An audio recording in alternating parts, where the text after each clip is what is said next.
Gyveno kartą trejetas ponų, mylėti gamtą jiems buvo malonu.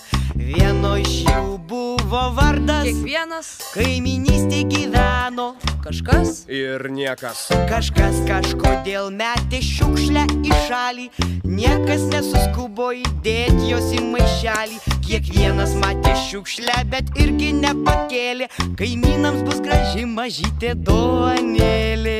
lyg viskas būtų tvarkoj, bet sutikit netvarka, netvarka, netvarka, netvarka, netvarka. Mūsų kieme netvarka, netvarka, o netvarka.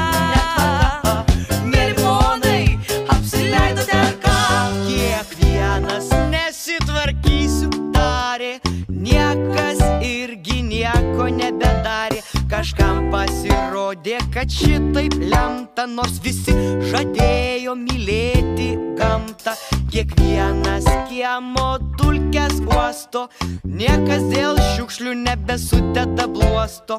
Kažkas dar bandė pykt ant kaimynų, bet po truputį jų kiemas pavirto sąvartynu. Lyg viskas būtų tvarkoj, bet sutikit netvarka, netvarka, netvarka, netvarka, netvarka. Mūsų kieme netvarka, netvarka, netvarka, o netvarka. Mėly ponai, apsileidote ar ką?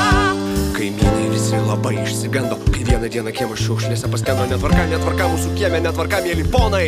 Susitvarkome ar ką? Kiekvienas suvokia, kad tai labai rimta.